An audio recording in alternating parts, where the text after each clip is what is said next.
que reformas a la Constitución sobre temas tan estratégicos como la electricidad y la soberanía energética se discutan y aprueben con opacidad, tal como ocurrió con las reformas eléctricas de 1992-93 y de 2013-2014. Nunca más un México en lo oscurito. A mí me llama la atención cómo está planteado el debate de fondo sobre la reforma eléctrica. Yo estoy convencido de que aquí se han expuesto de manera clara dos visiones de México que son totalmente contrapuestas.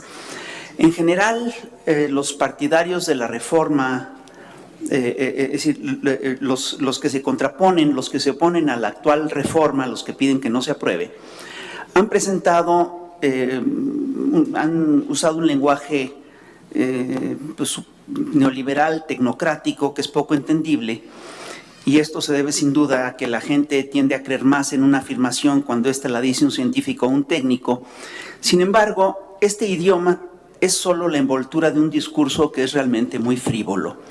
En el fondo, los partidarios de la privatización divulgan un relato muy sencillo que afirma que la privatización rompió un monopolio, el de CFE, y que la libre competencia sentó las bases para un mejor servicio y una electricidad más barata. De una u otra manera, los partidarios de la privatización expresaron una fe ciega en las bondades del mercado. Pidieron que no cambie la ley de 2013 porque, según ellos, cambiarla mandaría malas señales a los inversionistas. Y por último, los privatizadores afirmaron que la propuesta de reforma eléctrica de López Obrador apuesta por energías sucias. Según este discurso, la reforma fomentaría el calentamiento global de manera grave e irresponsable.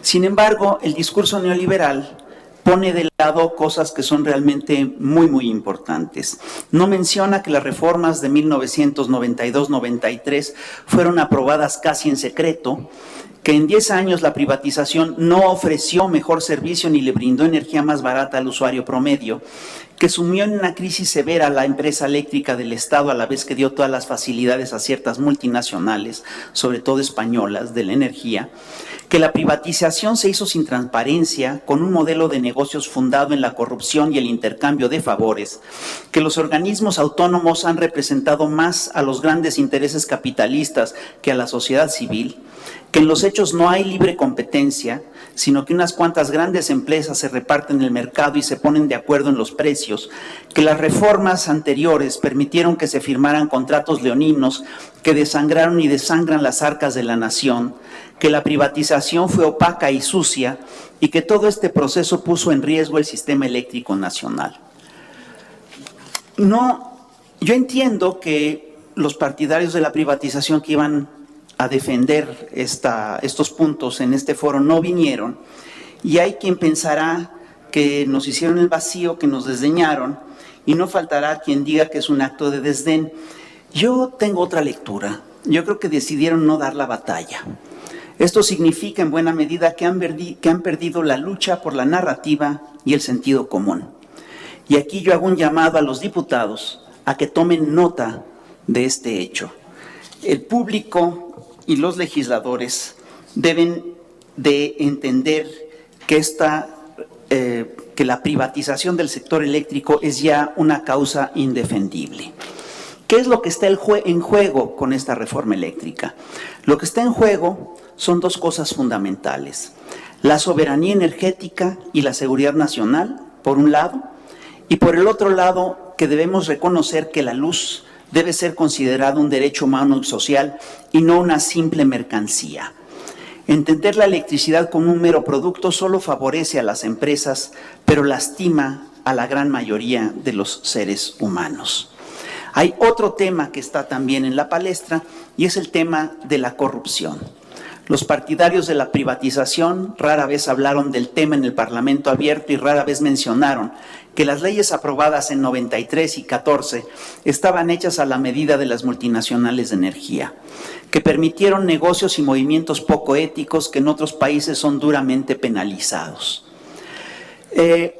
No voy a ahondar en el tema de la corrupción que hay en los contratos que se firmaron, pero sí quiero hablar del tema de las puertas giratorias. En todo debate es importante saber quién habla. Y una de las pocas cosas que explican la existencia de los contratos leoninos lesivos son los vínculos que existen entre los funcionarios de la energía que firmaron estos contratos con las empresas eléctricas que se beneficiaron con ellos. Esto es lo que en España se llama el sistema de puertas giratorias. La lista de los altos funcionarios de energía de los gobiernos de Fox, Calderón y Peña que se fueron a trabajar para las empresas multinacionales que obtuvieron contratos leoninos es larga. Felipe Calderón, Georgina Kessel, Alejandro Fleming, Alfredo Elías Ayub, Luis Telles Quenzler, Carlos Ruiz Sacristán, Jesús Reyes Heroles González, Jordi Herrera Flores. Y a esta lista hay que agregar los exfuncionarios que trabajan con la industria petrolera como Pedro Aspe, Emilio Lozoya, Juan José Suárez Coppel, Adrián Lajuz y muchos otros.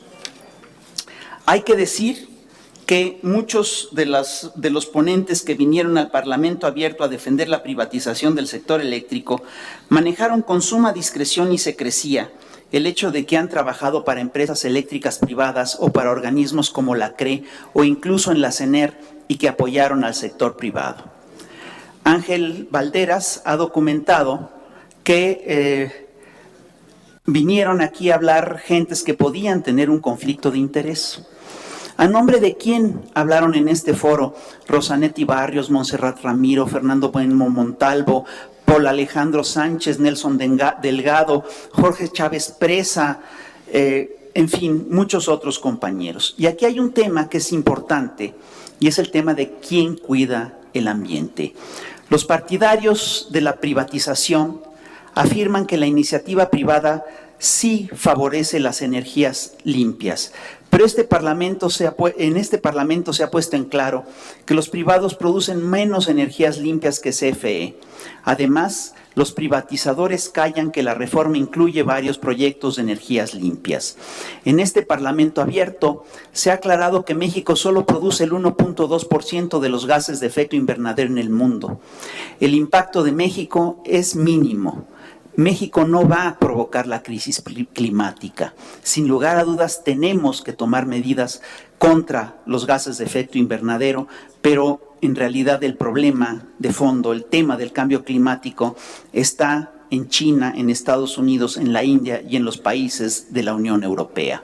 Y aquí lo que tenemos que poner en el centro del debate es el cómo se puede hacer la transición energética, cómo transitar hacia energías más limpias. ¿Quién puede hacer la transición energética? La transición energética es necesaria y solo se puede hacer en el largo plazo y con una meticulosa planificación. No se puede dejar a las lógicas y los caprichos del mercado.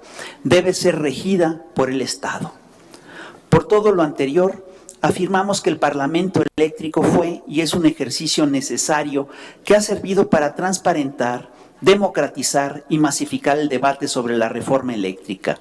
El Parlamento Eléctrico nos obliga a centrar el debate alrededor de los temas de la soberanía energética y el combate contra la pobreza energética. El Parlamento Abierto aportó datos cruciales que confirman la importancia de combatir la corrupción en el sector eléctrico. No se puede descartar abrir una comisión que investigue si hubo sobornos para la aprobación de las leyes de 2013 y 2014 y que se revisen de manera sistemática los contratos leoninos firmados en este sector en las últimas décadas.